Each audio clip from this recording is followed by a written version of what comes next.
Hello friends. இந்தியாவுல கிட்டத்தட்ட 5 மாநிலங்கள்ல சட்டமன்ற தேர்தல் சொல்லியிருக்கிறாங்க. அதுல தமிழகத்துல மட்டும் சட்டமன்ற தேர்தல் மட்டும் கூடுதல் கவனம் பெற்றிருக்குது. இதற்கு என்ன காரணம்னா விஜயுடைய அரசியல் பிரவேசம் தான். இந்த தேர்தல்ல தனித்து களம் காண்ற தாவேகாவுல பாதிக்கும் மேல முன் அனுபவம் இல்லாத வேட்பாளர்கள் தான் போட்டியிடுறாங்க.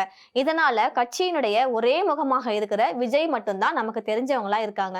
ஆனா அரசியல்வாதியா அவருடைய செயல்பாடுகள் எதிர்பார்த்த அளவுக்கு இல்ல அப்படின்னு கூறப்பட்டாலும் அவர் செல்ற இடம் எல்லாமே மக்கள் ஒரே பயங்கர கூட்டமா வர்றாங்க. நிறைய அவருக்கு ஆதரவு தர்றாங்க. அதே மாதிரி இந்த தேர்தல்ல செங்கோட்டையன், ஆதவ் அர்ஜுனா, நிர்மல் குமார் இது மாதிரி இருக்கிற நிர்வாகிகள்லாம் தங்களுடைய வேட்புமனுவை தாக்கல் செஞ்சு முடிச்சிட்டாங்க. அந்த வகையில அந்த கட்சியுடைய துணை பொதுச் செயலாளர் ராஜ்மோகன் எழும்பூர் தொகுதியில போட்டியிட இருக்கிறாங்க. இந்த நிலையில அவர் ஏப்ரல் 5ஆம் தேதி அவருடைய வேட்புமனு தாக்கலை எழும்பூர் தொகுதியில பண்ணிட்டாரு. அதோட சேர்த்து அவருடைய சொத்து விவரங்களையும் அந்த பிரமாண பத்திரிகையில தாக்கல் செஞ்சுட்டாரு. இப்ப அது இன்டர்நெட்ல வெளியாகி வைரலா போயிட்டு இருக்குது. கடந்த 5 ஆண்டுகள்ல அவருடைய வருமான வரி செலுத்தின விவரங்களையும் அதுல வெளியிட்டு இருக்காரு.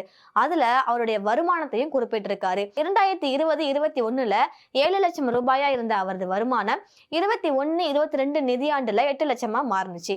22-23 நிதியாண்டுல அவருடைய வருமானம் 11 லட்சமா இருந்ததாம். 2022-23 நிதியாண்டுல அதே 11 லட்சமா தான் கண்டினியூ ஆனிச்சாம். 2024-25 நிதியாண்டுல 23 லட்சம் ரூபாய் அவர் வருமானமா பெற்றிருக்காரு. அது மட்டும் இல்லாம ராஜ்மோகனுடைய கையில கிட்டத்தட்ட 1 லட்சம் அவ்வளவும், அவருடைய மனைவி கிட்ட 10,000 ரூபாய் ரொக்கமாகவும் இருப்பதா சொல்றாங்க. அவங்களுடைய வங்கி கணக்கு 2 பேருடைய வங்கி கணக்குலயுமே பேங்க் அக்கவுண்ட்ல 1,20,000 இருப்பதா சொல்லியிருக்கிறாங்க.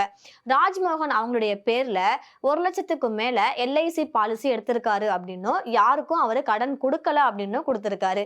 ராஜ்மோகன்ட்ட 400 கிராம் தங்கம், அதாவது அந்த தங்கத்தினுடைய மதிப்பு 5,40,000 ரூபாய், வெள்ளி ஒரு 2 கிலோ இருக்கும், அதனுடைய மதிப்பு 4,09,000 இருக்கும் அப்படின்னு குறிப்பிட்டிருக்காங்க. அவங்களுடைய மனைவி கிட்டையும் 400 கிராம் தங்கம், 2 கிலோ வெள்ளி இருப்பதாகவும் சொல்லியிருக்கிறாங்க. அவர்கிட்ட 7 லட்சம் மதிப்புல ஒரு ஃபோர்டு கார் ஒண்ணு இருக்கிறதா சொல்லியிருக்கிறாங்க. 7 லட்சம் மதிப்புல 1200 சதுர அடி நிலம் வைத்திருக்கிறதாவும் சொல்லியிருக்கிறாங்க. அவங்க இருக்கிற அந்த அபார்ட்மெண்ட்ல அவருக்கு 583 ஸ்கொயர் ஃபீட்ல வீடு இருக்கு. இதோடைய இப்ப இருக்கிற மதிப்பு 39 லட்சம்னு சொல்லியிருக்கிறாங்க. இதுக்கும் மேல HDFC வங்கியில அவருக்கு 27 லட்சம் கடன் பாக்கி உள்ளதா அவர் சொல்லியிருக்காரு. அவருடைய வருமானமே ஆண்டுக்கு 23 லட்சம் அப்படின்னு அவர் தெரிவிச்சிருக்கிற பட்சத்துல அவருடைய கடன் கிட்டத்தட்ட 27 லட்சம் அப்படின்னு குறிப்பிட்டிருக்காரு. இதை பத்தி உங்களுடைய கருத்து என்னன்றதை எங்களுக்கு சொல்லுங்க.